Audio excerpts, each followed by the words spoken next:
Hi guys, and welcome to this review of the Sightron S30-5 red dot sight. I recently purchased this online for $177 Canadian,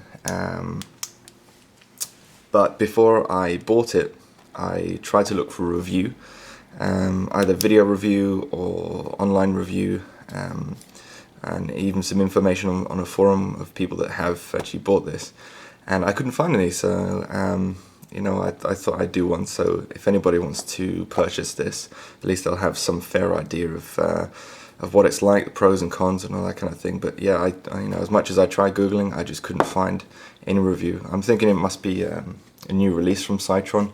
I'm not 100% sure on that, but nobody said anything about it so far. The reason I got this is I recently went on a hunt in Northern Ontario. I have a video on my channel about that.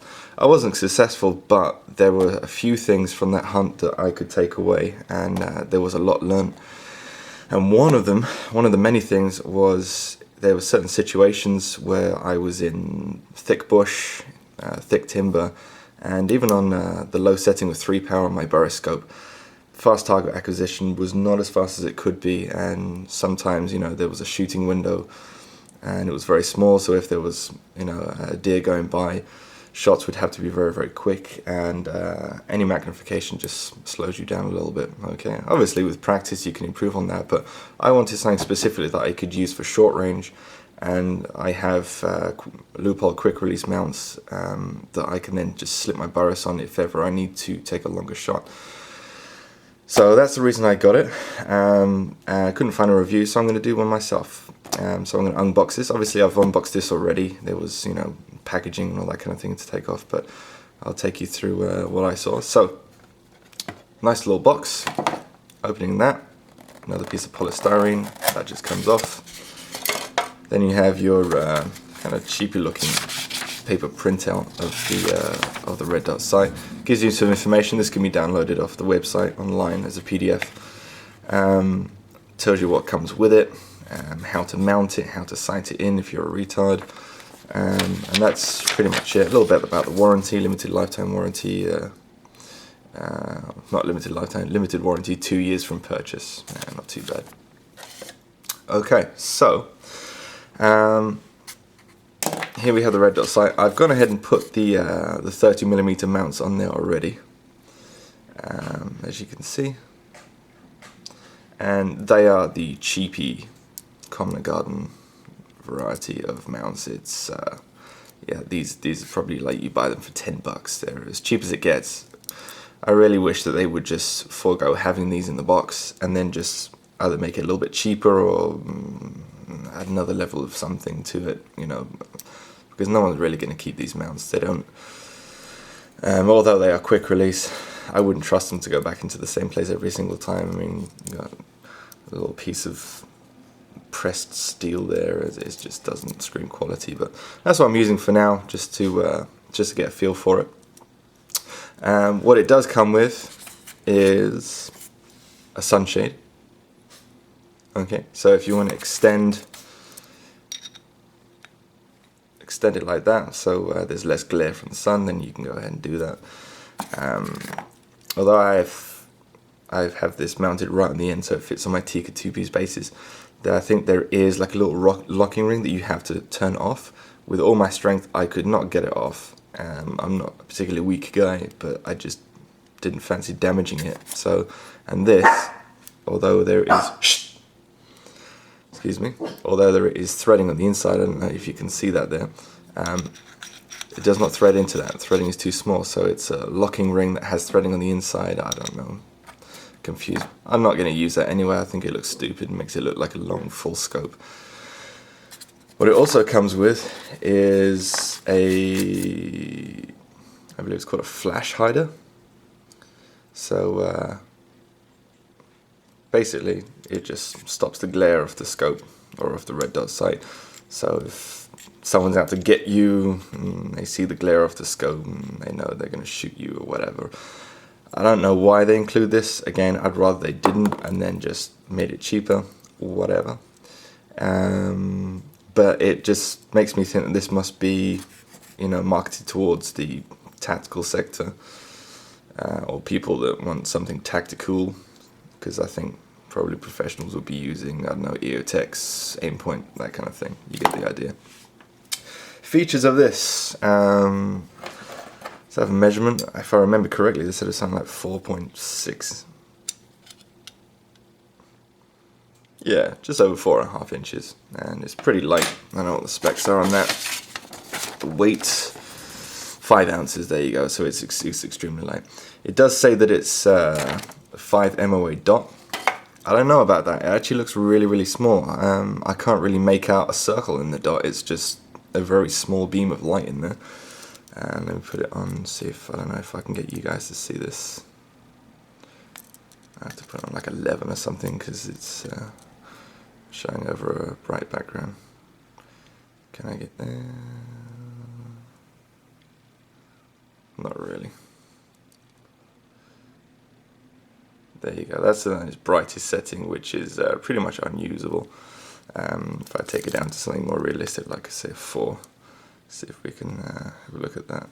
There you go. Now, disappointed in the fact that there is a little bit of flare in it. I don't really have experience with high-end red dot sights, so I don't know if it's a problem that just comes with red dot sights in general, regardless of their price point, or it is just the design of this. But it's not any less flary than my cheaper Tasco, which I got here. But it's just like a very, very bright light, and then, you know, it's kind of a starburst effect around it. This does diminish in daylight. I've noticed even in a bright room when I can see it, when it's outdoors and it's daylight, it does diminish and just become one dot. So I guess it depends on the setting you're putting on as well. But again, I don't have much experience with that. So 1 to 11 settings. So 1 is actually still pretty bright. So I'm a little worried that if I get into a situation where it's dark out, it might still be too bright, but whatever.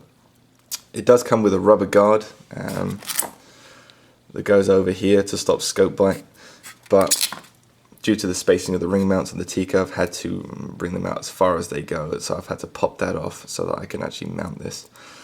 Another thing I like to look at in reviews, so I'm going to do this for you, is what the turrets look like. That always interests me, so you can see what's going on there. And it's pretty bog standard. You know, use a coin, turn left and right. It is 1 MOA adjustment, so it will adjust around an inch at 100 yards. I don't know how accurate they're going to be on that, but once it's set, it's set. And you're not going to be making adjustments, you know, for a 350-yard shot or anything. This is a red dot sight, so once it's set, you're done. So pros are, it is extremely well made. You can't really see this in the review, but it feels very, very solid. It feels very well machined, very well thought out. It is compact. A nice little Sightron sign there. It is, you know, just feeling this. It is not too stiff but not too loose. Very, very positive. Absolutely no slop whatsoever. This here, you can use a coin, or you can just use your fingers to undo, replace the coin cell, which is CR2032, so it's a very, very common variety, so they're not too expensive or difficult to get hold of, which I like. Inside diameter is 25 millimeters. Field of view at 100 yards is 52 feet, which is pretty good. Tube diameter is obviously 30, so that you can buy your 30 rings.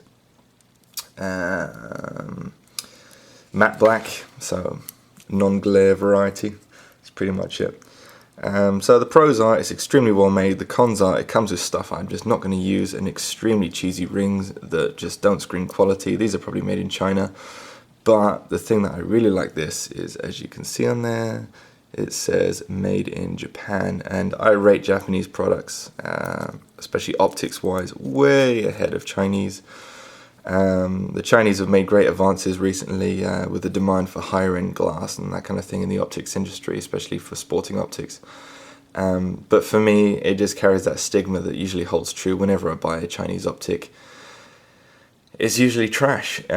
So I'm sure they will develop in as time goes by, but for me, quality optics, Japanese, Austrian, German, some American, Czech even, so I'd put those way ahead of Chinese, as you imagine.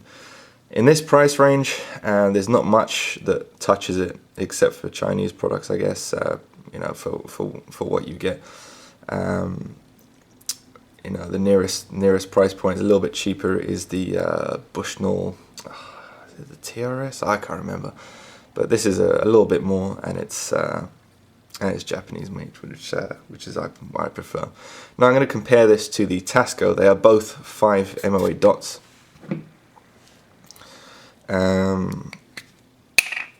This one has a bigger body, slightly, I think, bigger field of view.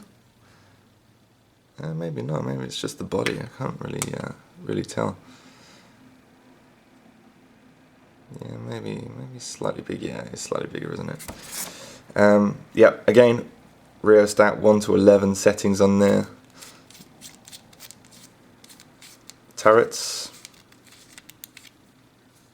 very similar, a little bit smaller. This is a Chinese-made optic, and you can feel it. It just sounds kind of tinny and whatever you're doing. This does have a little bit of slop in it, as you can see. It doesn't feel like it's good quality. Flaring of the dot is about, you know, is about the same as you imagine, but you can kind of see that the dot is on its highest setting there. The dot is